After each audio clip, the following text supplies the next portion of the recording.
하나님 말씀은 역대상 15장 11절부터 28절입니다. 633쪽입니다.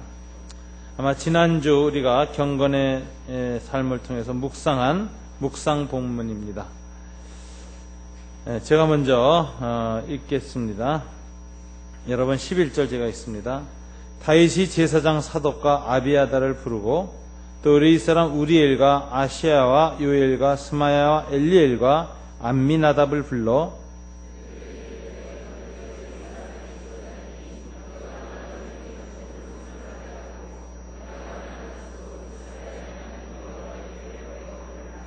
전에는 너희가 매지 아니하였으므로 우리 하나님 여호와께서 우리를 찢으셨으니 이는 우리가 규례대로 그에게 구하지 아니하였음이라 하니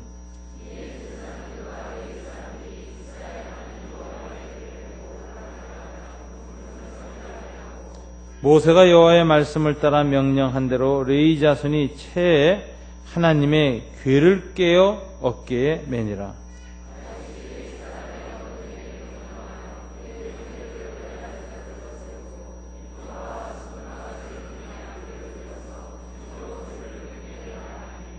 레위 사람이 요엘의 아들 헤만과 그의 형제 중 베레의 아들 아삽과 그의 형제 무라리 자손 중에 구사야의 아들 에단을 세우고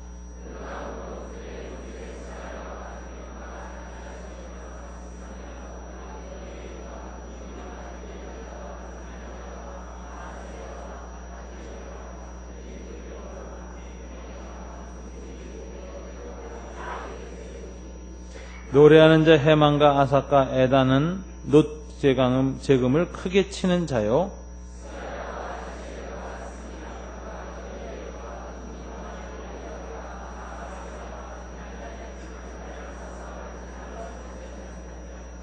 마띠디아와 엘리블레후와 믹네야와 오베데돔과 여이엘과 아사시아는 수금을 타서 8째 음에 맞추어 인도하는 자요.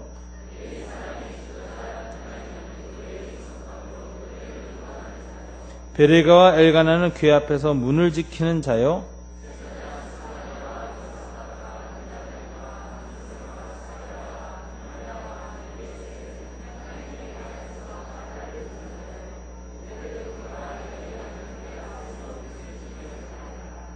다 함께 25절 있습니다. 이에 다윗과 이스라엘 장로들과 천부장들이 가서 여호와의 언약궤를 즐거이 메고 오베데돔의 집에서 올라왔는데 지난주에 우리는 역대사항을 큐티 본문으로 묵상 본문으로 계속해서 묵상하고 있습니다. 여러분들께서 특별히 이제 좀 묵상에 좀 더 집중해 주시기 바랍니다. 여러분들이 묵상하는 훈련을 좀 더 받으시고 큐티 책자를 사셔서 매일 새벽에 고요한 시간 가지시고 또는 새벽 기도를 통해서 하나님 앞에 기도하는 저와 여러분이 되직하기를 바랍니다. 지난주에 묵상을 본문을 이렇게 살피던 중에 다윗이 참 어떻게 하나님을 높이고 하나님의 궤 앞에서 하나님을 섬기고 준비하고 하나님의 성전을 지을 마음을 가졌는가 하는 감동을 주고 있습니다. 근데 제가 이 15장을 읽으면서 이 다윗에 대해서 감동이 당연히 오면서 동시에 제 마음속에 이렇게 남은 사람이 하나 있습니다. 그 사람이 오벳 에돔이라는 사람입니다. 오늘 본문에 보면 다윗의 이름 다음으로 가장 많이 나오는 사람이 바로 이 오벳 에돔이라는 사람의 이름이 계속해서 나오는 것을 볼 수가 있습니다. 18절에 보면 문지기 오벳 에돔과 이런 말이 나오고요. 그 다음에 21절에 보면 오벳 에돔과 여이엘과 아사시아는 수금을 타서 8째 음에 맞춰 인도하는 자요. 24절에 보면 오베데돔과 여이엘은 궤 앞에서 문을 지키는 자이더라. 그리고 25절에 보면 오베데돔의 집에서 올라왔는데 아마 다윗 다음에는 오벳에돔이라는 사람 말이 가장 많이 나옵니다. 이 사람이 이제 어떤 사람인가 보니까 이 오벳에돔은 역대상 13장 13절에 보면 가드 사람이다 이렇게 불려져 있어요. 그러니까 이스라엘 사람이 아닙니다. 근데 가드 사람이라는 것은 골리앗의 고향입니다. 그래서 블레셋 사람입니다. 블레셋 사람임에도 불구하고 오늘 오벳에돔은 다윗과 함께 하나님을 섬기는 사람으로 이렇게 세움을 받았습니다.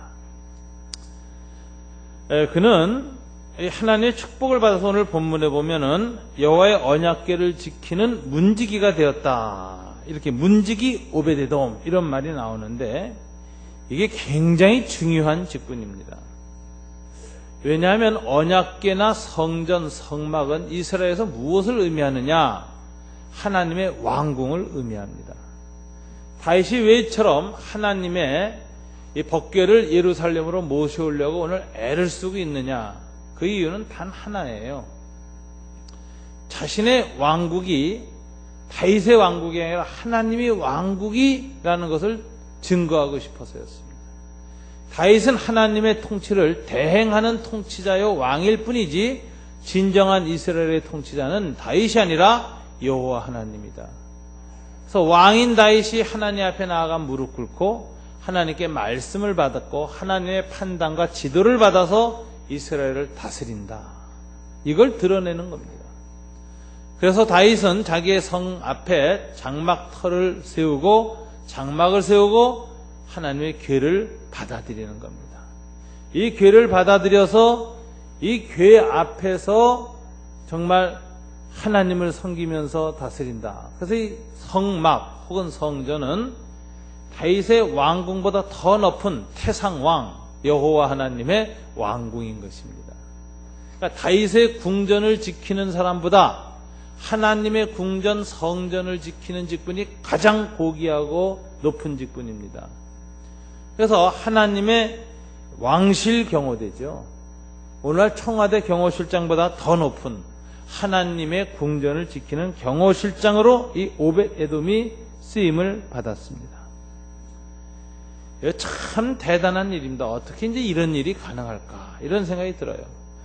왜 유대인들이 아니라 그 중에서 블레셋 사람, 그 소위 말 이스라엘의 대적이었던 족속 아닙니까?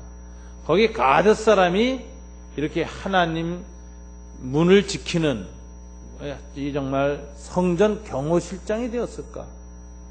굉장히 놀라운 일입니다. 아마 다윗과의 관계가 좀 독특했을 거라고 생각합니다. 이 다윗은 블레셋 사람들하고 전쟁을 했습니다. 블레셋의 원수지요. 그런데 아마 이 다윗이 워낙 뛰어나고 인격적으로도 훌륭해서 블레셋 사람들이 나중에 다윗의 군대로 들어오는 경우가 많아요. 그래서 다윗의 그 호위 무사들 가운데 블레셋 사람들이 장군이 되어서 다윗을 호위하는 이런 일들이 이 열왕기 역대기의 기록에 나옵니다. 그러니까 다윗이 참 보통 사람은 아니었어요. 비슷한 예를 제가 어디에서 봤느냐 하면은 갈리아 전기라는 책을 보면 줄리어스 시저가 로마를 넘어서서 지금의 고을 지방, 갈리아 지방인데 프랑스 독일입니다. 그 당시엔 바바리안 야만족들이 살고 있던 지역이었는데 그것을 정벌하러 갑니다. 얼마나 싸움을 잘하면서도 덕이 있고 유능했는지 갈리아 전사들이 시저와 싸우다가 시저한테 매료당합니다. 그래서 나중에 보니까 시저가 로마로 돌아올 때 시저 경호실의 책임자가 갈리아 사람들입니다. 그러니까 제가 보고 이와 비슷한 일이 다윗에게도 일어났구나 이런 생각이 들어요. 참 대단한 지도자였다 이런 생각이 들어요. 이렇게 하면서 들어와 있었는데 이 다윗이 오늘 본문에 보면 하나님의 성막을 모시기 위해서 세 가지 준비를 본문에서 하고 있습니다. 여러분 15장 1, 2절은 뭘 하느냐? 하나님의 궤에 둘 곳을 마련했다. 1절에 이렇게 되어 있고 그 자리에다 뭘 쳤어요? 장막을 쳤다. 아직은 성전은 못 짓고 임시 거처 하나님의 성막을 쳤습니다. 그리고 2절에 보면 이곳에 하나님을 모셔와서 섬기자 이렇게 준비를 했어요. 그래서 1절과 2절이 뭐냐면 하나님의 성전, 성막 터를 준비하고 하나의 집을, 임시거처를 왕궁 앞에 딱 마련하는 것을 볼 수가 있습니다. 두 번째 준비는 뭐냐? 3절 이후부터인데 레위지파 제사장들을 준비시켜서 하나님의 궤를 옮겨오는 준비를 하는 것이 15절까지의 내용입니다. 근데 어떻게 이제 이 궤를 준비하고 좀 메어 오느냐? 12절에 보니까 그들에게 이르되 너희는 레위 사람의 지도자이니 너희와 너희 형제는 몸을 성결하게 하고 내가 마련한 곳으로 이스라엘의 하나님 여호와의 궤를 메어 올려라. 전에는 너희가 매지 아니하였으므로 우리 하나님 여호와께서 우리를 찢으셨으니 이는 우리가 규례대로 그에게 구하지 아니하였음이라 하니 이에 제사장들과 레위 사람들이 이스라엘 하나님 여호와의 궤를 메려 올라가려 하여 몸을 성결하게 하고 첫째, 이 여호와의 궤를 맬 준비를 레위 지파한테 시키는데 세 가지입니다. 첫째는 몸을 성결하게 했다라는 거예요. 하나님을 섬기는 사람들, 그리스도인들도 몸을 성결하게 하는 게 굉장히 중요합니다. 하나님의 임재를 체험하고 성령의 충만함을 누리려면 몸가짐이 깨끗해야 돼요. 성경은 몸을 굉장히 중요시 여깁니다. 그래서 너희 몸을 거룩한 산제사로 드리라. 너희 몸을 하나님 앞에 의로운 병기로 드리라. 너희 몸은 하나님의 성전이다. 몸을 죄가 주관하지 못하게 하라. 오직 성령이 다스리게 하라. 이런 몸에 대한 교훈이 성경에 굉장히 많이 나옵니다. 왜 그런가? 몸은 하나님의 영이 거하시는 전이기 때문이다. 이게 신약의 중심 사상입니다. 그래서 몸가짐이 발라야 합니다. 요즘 이 몸 가지고 죄를 많이 범합니다. 몸 가지고 가지 못할 곳에 많이 가고요. 몸 가지고 쾌락과 정욕을 위해서 사용하고 때로는 음란하게 사용합니다. 그래서 몸이 성령의 전이 되지 못할 때 성령의 충만함이 없습니다. 그래서 몸을 성결하게 하는 것, 몸가짐을 바르게 하는 것이 하나님 섬기는 첫째 자세입니다. 우리 교우 여러분들께서 이 21세기 몸을 통해서 깊은 타락과 어두움이 있는 이 시대에 몸을 하나님이 원하시는 방향으로 잘 다스리시는 그런 은혜 누리시길 주님 이름으로 축원합니다. 두 번째는 하나님에 대한 마음 자세입니다. 15절에 보면 여호와의 말씀을 따라 명하신 대로 이렇게 되어 있죠. 그러니까 마음의 성결은 어떻게 이루어지느냐? 내 생각 먹은 대로 행하면 마음의 성결이 안 이루어집니다. 사람의 마음은 타락한 마음이고 정욕과 욕심에 끌리기가 쉽습니다. 그래서 사람의 내 생각 내 마음대로 움직이면서 성결이 이루어지지 않아요. 그래서 마음의 성결은 어떻게 하느냐? 여호와의 말씀을 따라 15절 그렇게 되어 있죠. 모세가 여호와의 말씀을 따라 명령한 대로 마음을 성결케 합니다. 그러니까 우리가 내 생각 내 마음 갖고 살지 말고 하나님 말씀을 따라 살 때 하나님은 그 사람을 성결하다 하는 거예요. 그래서 몸가짐과 마음가짐이 깨끗해야 돼요. 이게 성결이에요. 이게 하나님을 모시는 사람의 하나님의 임재를 체험하고자 할 때 갖춰야 할 것입니다. 세 번째는 여기 오늘 13절에서 다윗이 깨우친 교훈이 있죠. 무슨 내용입니까? 다 같이 읽어볼까요? 전에는 너희가 매지 아니하였으므로 우리 하나님 여호와께서 우리를 찢으셨으니 이는 우리가 규례대로 그에게 구하지 아니하였음이라 하니. 이건 무슨 얘기냐? 하나님이 법궤를 보존했던 아비나답이라는 사람의 집 아들 우사를 쳐서 찢으신 일입니다. 우사가 하나님의 궤를 모셔올 때 하나님의 말씀대로 행하지 아니하고 그저 짐승의 수레에다가 딱 법궤를 태워서 끌고 나왔고 그 앞에서 이제 옹이하고 나왔습니다. 근데 하나님이 이걸 볼 때 이건 하나님의 법도에도 어긋나고 성결의 원칙에도 어긋나고 사람들이 이 하나님 섬기는 태도가 방자하고 우상 숭배자들과 방불한 것입니다. 오늘 아주 굉장히 독특한 일이 나오는데 하나님께서 우리를 찢으셨으니 라는 말이 페레츠라는 단어예요. 찢었다라는 단어인데 이건 우사를 치신 것이며 동시에 이스라엘을 찢은 것이고 다윗을 찢은 겁니다. 그래서 다윗은 이게 우사만 찢김 당한 것이 아니라 나도 함께 찢김을 당하여서 그 자리에서 죽었다라고 이렇게 고백할 정도로 우리를 치셨다 이렇게 찢으셨다라고 표현해요. 근데 이게 13장에서 일어난 일인데 11절 여호와께서 우사의 몸을 찢으셨으므로 이렇게 돼 있죠. 다윗이 그곳을 베레스 우사라 불렀다 이렇게 돼 있어요. 그런데 14장에 보면 다윗이 하나님께 묻고 블레셋 사람을 치러 올라갈 때 일어나는 일이 10절 11절에 나옵니다. 다 같이 한번 읽어볼까요? 다윗이 하나님께 물어 이르되 내가 블레셋 사람을 치러 올라가리이까 주께서 그들을 내 손에 넘기시겠나이까 하니 여호와께서 그에게 이르시되 올라가라 내가 그들을 네 손에 넘기리라 하신지라.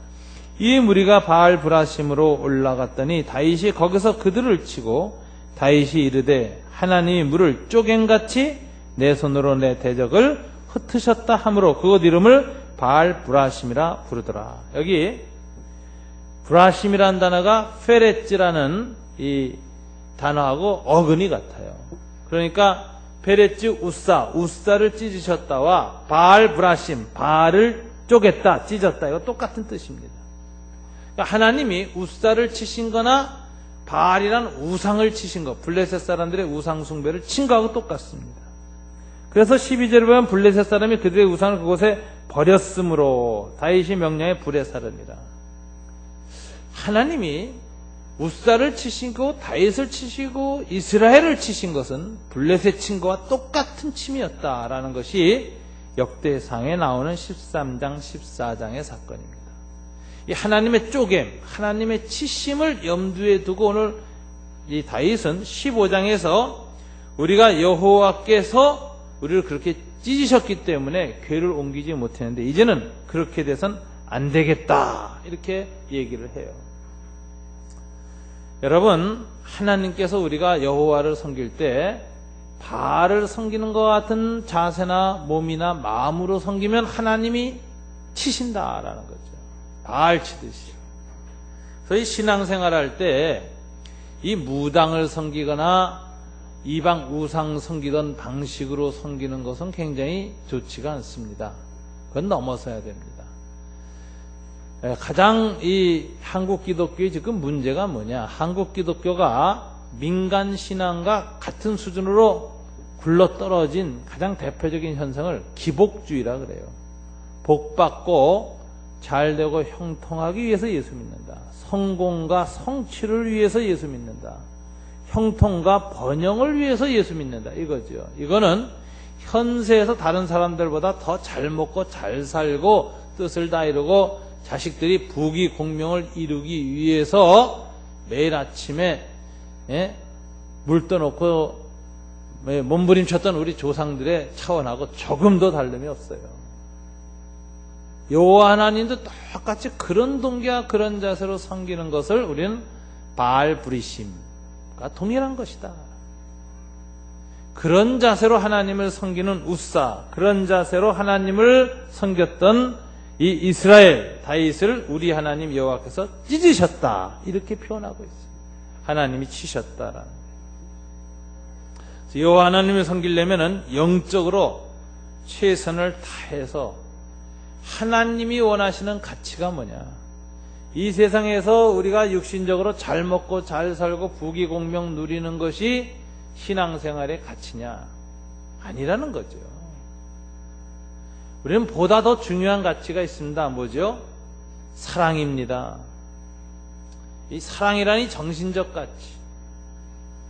이것이 먹고 잘 사는 것보다 훨씬 귀한 것이고 이걸 위해서 우리는 이 세상에서 살아가야 된다. 그래서 때로는 이웃을 위해서 희생도 하고 섬김도 하고 나눔도 하고 혼자 끌어모아서 행복하게 살려고 하지 말고 나누고 베풀면서 더불어 사는 세상을 만드는 삶이 기독교인의 가치다. 성령 충만해서 바로 그런 일을 잘하게 해달라고 강구하는 이런 게 이제 하나님 앞에 바른 자세고 우상 숭배 차원을 넘어서서 주님을 잘 섬기는 것입니다. 이런 섬김을 주님이 기뻐하신다. 오늘 본문에서도 이 한결같은 맥락에서 여호와의 치심은 어떻게 일어났나를 우리에게 보여주고 있습니다. 저와 여러분이 주님의 말씀을 따라서 하나님을 온전히 바르게 섬길 때 주님이 축복하실 줄로 믿습니다. 이렇게 몸가짐과 마음가짐과 영혼이 추구하는 가치가 잘 정돈되어 있을 때 이 제사장들에게 하나님이 여호와의 길을 메고 올라가는 특권을 주시고 축복을 주시는 겁니다. 하나님의 임재를 체험하는 이 축복을 누리셔야 합니다.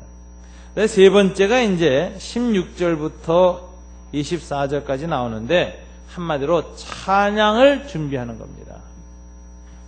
여러분, 우리는 2부 예배 때 우리 모두 함께 찬양을 이렇게 열심히 미리 부르는데 이 찬양은 곡조 있는 기도입니다. 곡조 있는 기도예요. 그래서 찬양을 할 때에는 마음을 다하여 기도하듯이 찬양하는 겁니다. 이 찬양이 얼마나 아름다운 찬양인지 모릅니다. 최선을 다하는 것입니다. 그래서 이렇게 이 다윗은 특별히 이 15절, 16절 이후에 보면 찬양단을 굉장히 잘 준비해서 하나님 앞에 최선을 다해서 노래를 했습니다. 본인 자신이 찬양을 잘했습니다.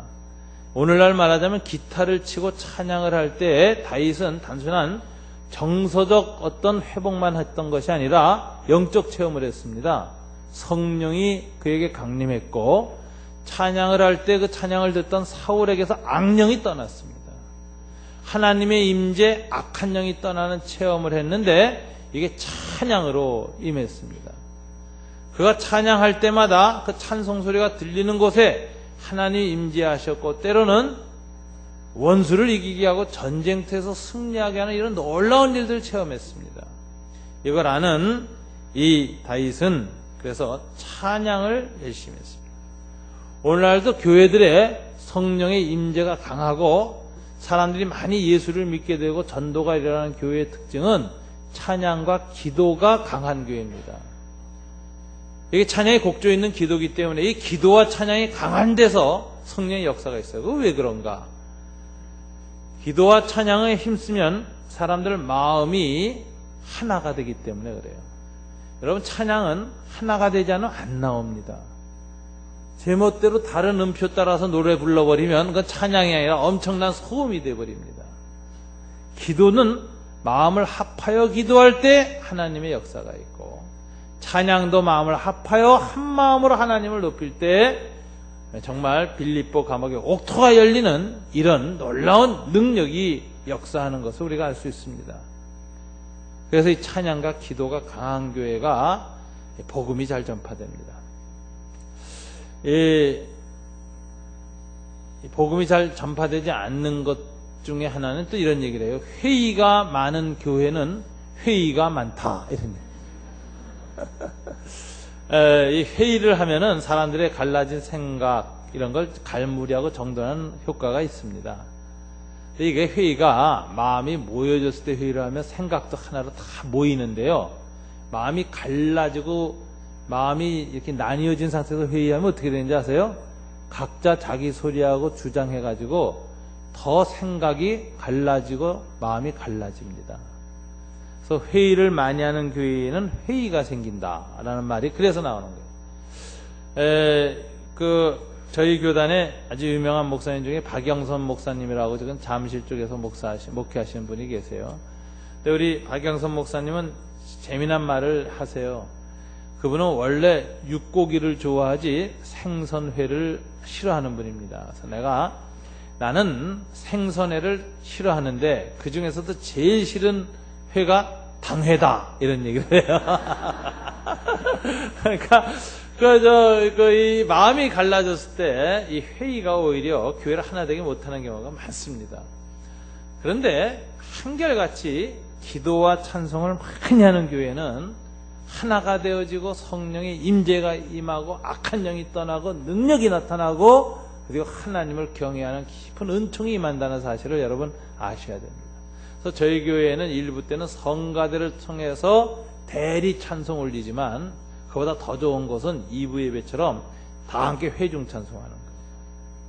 성가대만 딱 마음을 합치고 음을 합쳐서 하나님께 쫙 노래를 부르는 게 아니라 전 교인이 함께 마음과 뜻을 모아서 곡조 있는 찬양을 하나님께 올리는 게 훨씬 좋다. 그래서 저는 회중 찬송의 가치가 훨씬 귀하다, 이렇게 보는 입장입니다. 이처럼 다윗은 하나님의 성전터를 준비했고 제사장들이 거룩하게 되도록 준비했고, 그래서 몸가짐과 마음가짐과 하나님을 대하는 태도가 바알적 신앙, 우상숭배를 넘어서 정결하게 되도록 갈무리하였고, 세 번째는 찬양단을 잘 준비해서 곡조 있는 기도로 하나님의 임재를 기다렸습니다. 그리고 이제 이스라엘이 하나님의 길을 예루살렘을 옮기는 일이 이제 진행됩니다. 이때 이제 제가 아까도 말씀드렸던 것처럼 특별히 이 오베데돔에 대해서 제가 집중하게 된 이유는 참 오베데돔이라는 사람에 대한 은혜가 너무 깜짝 놀랄 정도였기 때문에 그렇습니다. 다윗에게 은혜 베푸는 건 좀 당연할 수도 있다 이런 생각이 들어요. 참 다윗 지극정성으로 대하거든요. 근데 이 본문에서 보면 이 오베데돔에게 베푸신 하나님의 은혜를 보면 참 신기하고 놀랐습니다. 우선 오베데돔에 대한 이 하나님의 축복을 보면은 하나님을 섬기는 것은 시간과 길이로 양으로 섬기는 게 아니다라는 걸 볼 수 있어요. 똑같이 여호와의 법궤가 오베데돔의 집과 아비나답이라는 사람의 집에 들어갔는데, 아비나답의 집에는 여호와의 법궤가 20년 있었습니다. 사무엘상 7장 20절. 아비나답의 집에 20년 있었다. 그 전에 이스라엘을 떠나서 블레셋의 그 법궤가 떠났다가 베스메스를 거쳐서 돌아오는 거 하고 오늘 예루살렘에 올라가는 과정까지 합쳐서 약 30년이다 이런 말들이 있어요. 그런데 오베데돔은 하나님의 법궤를 불과 얼마 섬겼습니까? 석 달 섬겼어요. 13장 14절 보십시오. 하나님의 궤가 오베데돔의 집에서 그의 가족과 함께 석 달을 있으니라. 여호와께서 오베데돔의 집과 그의 모든 소유에 복을 내리셨더라. 불과 오베데돔은 석 달 섬겼는데 30년 섬긴 아비나답은 오히려 하나님의 진노를 받아 아들이 죽었고, 오베데돔은 그 집과 또 노예들과 가족들까지 다 후손까지 대대로 축복을 받았다 이런 얘기가 있어요. 자, 여러분 하나님을 섬길 때 여러분 길게 오래 섬겼다고 하나님이 항상 축복하고 인정하시는 게 아니다라는 생각이 들어요. 제가 예수 믿은 지 이제 30년이 넘었습니다. 저는 24살, 23살 이때 이제 그 군대 생활하면서 늦게 예수 믿은 편이죠. 제가 교역자 생활은 27살 때 교회 중등부 전도사로 시작했으니까 교역 생활은 벌써 28년이 넘어갑니다. 이 자리에 여러분들은 예수님을 만나고 섬긴 지 몇 년이 됩니까? 어떤 분들은 평생 50년, 60년, 70년 되신 분들도 계십니다. 또 모태신앙이라 그러죠? 모태신앙은 모태신앙입니다. 나 간증 못해, 전도 못해, 뭐 주일 성수 못해, 11조 못해, 뭐 이런 게 모태신앙. 어머니 태중에서부터 어머니에 의해서 교회를 드나든 사람들이 있습니다. 여러분들 몇 년 동안 하나님을 섬겼습니까? 아비나답처럼 30년 이상 섬기셨습니까? 많을 겁니다. 그런데 하나님은 영공서열로 인정하지 않습니다. 오래 섬겼어도 하나님 앞에서 합당하지 못하여 버림받는 사람이 있고 야단 맞는 사람이 있고, 영혼은 구원받지만 육신생활에 너무나 여러 가지 재앙과 힘든 일을 겪게 되는 사람들도 꽤 많이 있습니다.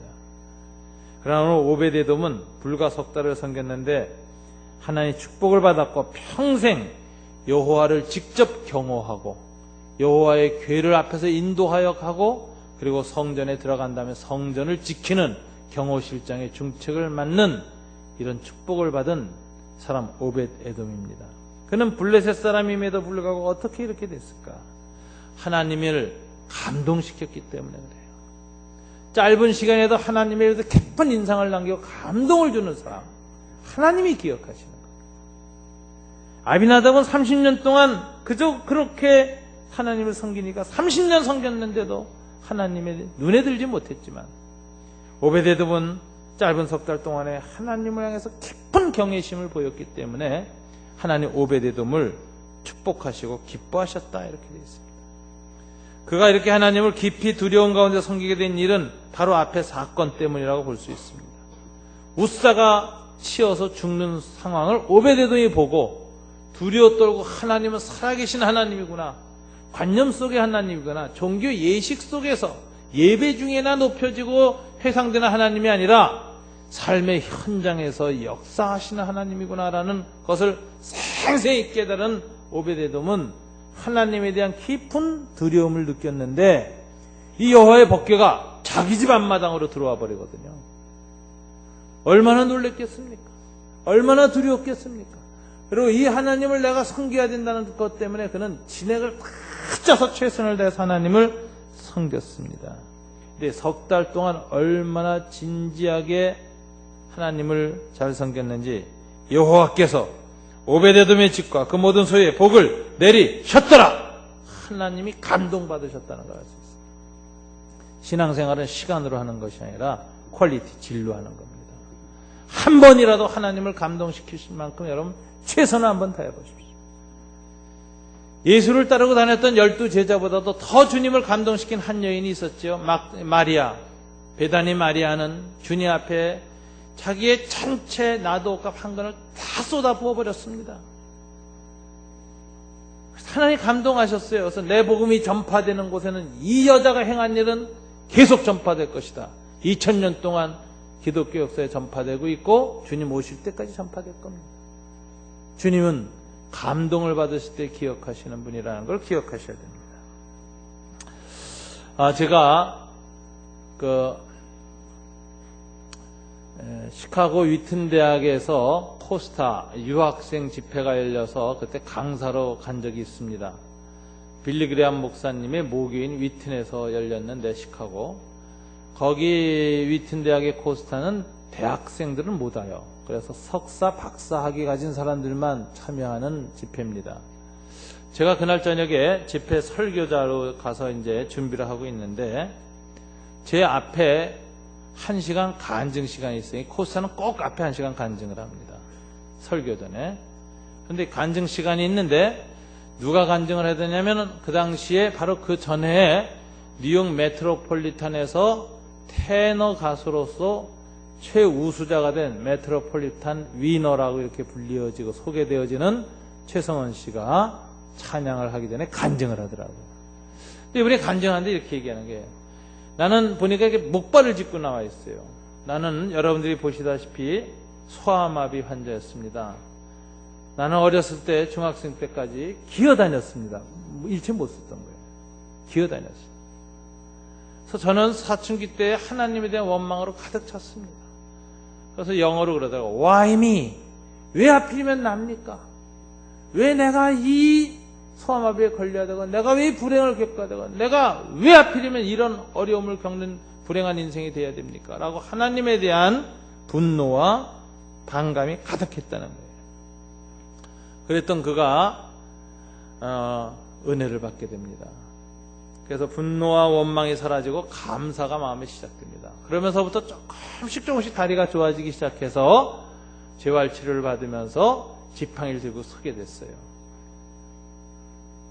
그 감사가 마음에 차서 하나님께 노래를 하고 찬양을 부르기 시작했는데 여러분 지팡이 짚고 소아마비 환자가 아래에 단전호에 배를 짚고 청중을 찌렁찌렁 울릴 수 있는 그런 가수 되기 어렵습니다. 그런데 그 일이 된 거예요. 그래가지고서는 남들이 꿈도 못 꾸는 정말 미국 성악계의 그 등용문인 메트로폴리탄 위너가 된 거예요. 그래서 와서 간증을 쫙 하면서 마지막 노래를 부르더라고요. 근데 마지막 노래를 부른 게 어메이징 그레이스예요. 네, 간증 듣다가 감동이 꽉 몰려오더라고요, 진짜. 얼마나 감동스러웠는지 찬양 끝나고 나서 사람들이 다 박수를 치면서 앵콜을 외쳤어요. 근데 이분이 정색을 하고 그러더라고요. 저는 이 시간 제 모든 힘을 다 쏟아서 찬양했기 때문에 찬양을 한 줄도 할 힘이 없습니다. 이래요.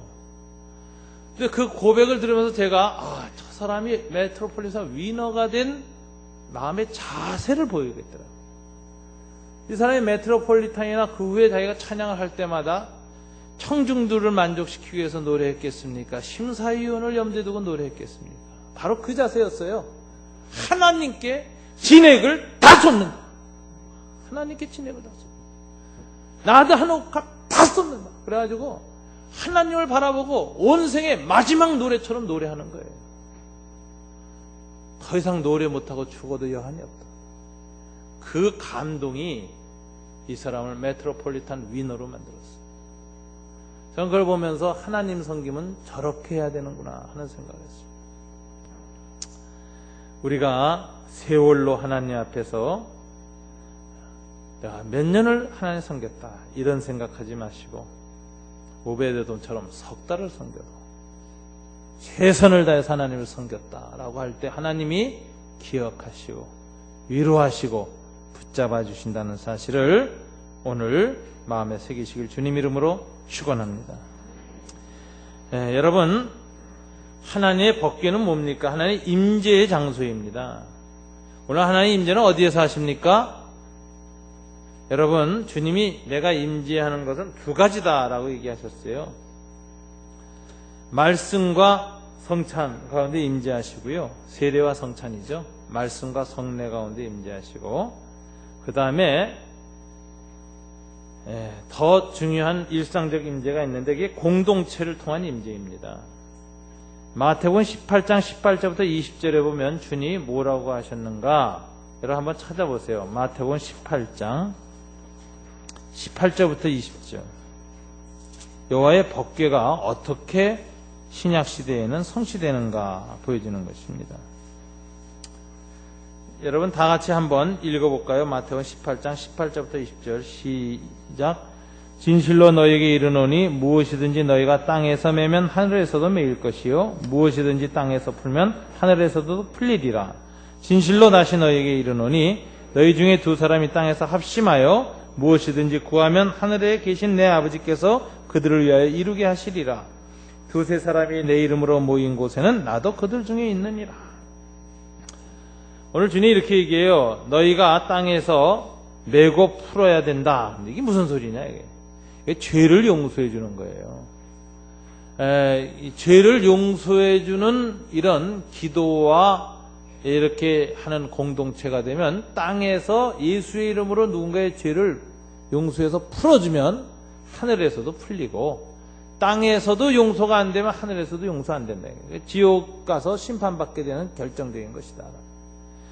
그래서 교회 공동체란 뭐냐? 푸는 공동체다. 남의 죄를 용서해주고 풀어주는 공동체예요.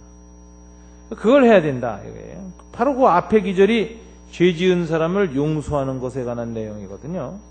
그러면서 19절 다시 주님이 반복해서 진실로 다시 너희에게 이르노니 강조법이죠. 진실로 다시 너희 중에 두 사람이 땅에서 합심하여 무엇이든지 구하면 하늘에 계신 내 아버지께서 그들을 위하여 이루게 하시리라.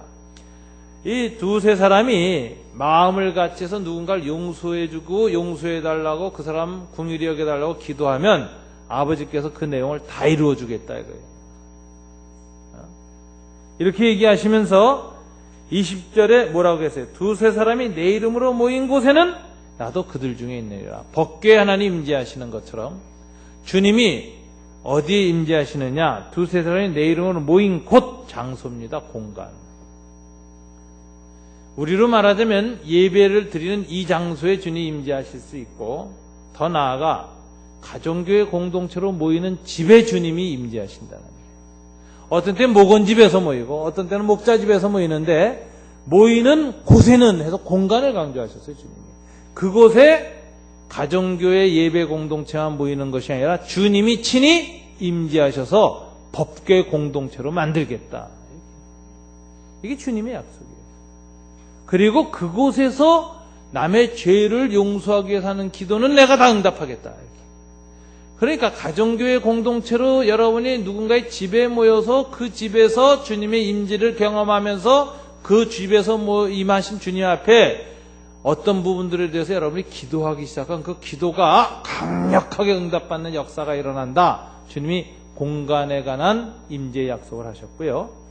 마지막에 마태복음 28장 20절에 보면 세상 끝날까지 내가 너희와 함께 있으리라 그랬는데 그것은 복음 전파하기로 결심한 공동체입니다. 사도적 공동체. 땅끝까지 가서 복음 전파. 그러니까 여러분 가정교회가 전도와 선교 헌신하고 모인 목원들이나 주변의 불신자들이나 여러 사람들의 죄를 주님이 사해 주시기를 구하고 그들의 얽혀맥히는 모든 문제들을 풀어주시기를 간절히 구하는 기도를 할 때 주님이 그 공간과 그 시간에 임재하시겠다 약속하신 겁니다. 그러므로 신약시대의 하나님의 법궤는, 하나님의 임재는 어디에 오느냐? 이 공동체 가운데 임재하신다. 공동체적 임재예요. 그래서 사도 바울은 너희는 하나님의 성전이요 해서 성전 공동체라 해서 성령이 임재하시는 공동체, 하나님의 언약궤가 있는 법궤 공동체다라고 초대교회 가정교회들을 그렇게 불렀습니다. 에베소 지역에 있는 가정교회들에게는 하나님의 성전 법궤 공동체다 이렇게 얘기했어요. 사도 바울은 로마서 16절 3절 5절에서 아굴라 브리스길라에게 말하기를 저희 집에 있는 교회에 문안하라. 두 사람의 가정을 열어서 교회 공동체를 받아들이고 영접했습니다. 그곳에서 교회를 만들었습니다. 그곳에 가정교회 연합 모임이 모였습니다. 그랬을 때 성경은 저의 집에 있는 교회라고 거룩한 칭호를 줬습니다. 여러분들에게 이 오벳 에돔의 축복이 임하는 방법이 있습니다. 여러분의 집을 여십시오. 선교 전도의 도구로 여러분의 집을 사용하십시오. 여러분의 가정을 예배 처소로 드리십시오. 하나님의 임재의 장소로 제공하십시오. 그렇게 가정교회로 모이는 목원의 집과 목자의 집에 오벳 에돔의 축복이 임하기를 기도하십시오. 특별히 그냥 내 순서 돌아왔으니까, 무슨 좋은 일이 생겼으니까 한번 대접하고 싶으니까 이런 자세로 하지 마시고, 내가 이 가정교회 공동체를 우리 집에 모셔서 예배를 드릴 때에는 주님이 함께 오신다. 가정교회 공동체가 우리 집에 모이는 것은 하나님의 법궤가 들어오는 사건이다. 그것을 받아들일 때 자기 집에 법궤가 들어오는 걸 보고 두려움과 떨림으로 깊이 온 전심을 다해서 영접했던 오벳에돔에게 하나님이 그 자식과 가문과 노예들까지도 축복을 주셨고, 오벳에돔을 그런 자세로 섬기니까 하나님이 감동이 되고 눈에 딱 들었어요. 그래서 오벳에돔은 영원히 내 집에 경호실장으로 세운다. 문지기로 세운다. 저런 자세가 생기지 않는 사람은 내 집에 들여보내지 마라. 딱 그 사람들이 하나님의 집에 들어온 자세를 딱 입구에 서서 보게 하는 귀한 직분을 주신 겁니다. 이게 오벳에돔에게 내린 축복이에요. 여러분이 가정교회 공동체를, 여러분의 집을 열어서 받아들이는 일에 마음을 다하시고 뜻을 다하시기를 바랍니다. 회피하지 마시고 적극적으로 받아들이는데 하나님을 정말 모시는 그 마음을 가지고 받아들이시기 바랍니다. 예수님이 나중에 그러실 거예요. 네가 나를 잘 영접하였다. 주님, 언제 제가 저를 영접했습니까? 내가 가정교회 공동체를 내 집에 받아들이고 이 땅에 가난한 사람, 불쌍한 사람, 어려운 사람들을 위해서 기도하고, 또 여러 가지 갈등과 고민 있는 사람들을 위해서 중보기도 하고, 그리고 그들이 예수 믿기를 위해서 그곳에서 전도를 위한 기도를 하고, 선교사님들을 통해서 수많은 이방인들이 그 선교사님한테 돌아오기를 기도한 그것이 바로 나를 영접한 것이다. 주님 축복하실 겁니다. 이 오벳에돔의 축복, 이 아침 저와 여러분에게 임하시기를 우리 주 예수님 이름으로 축원합니다. 기도하겠습니다.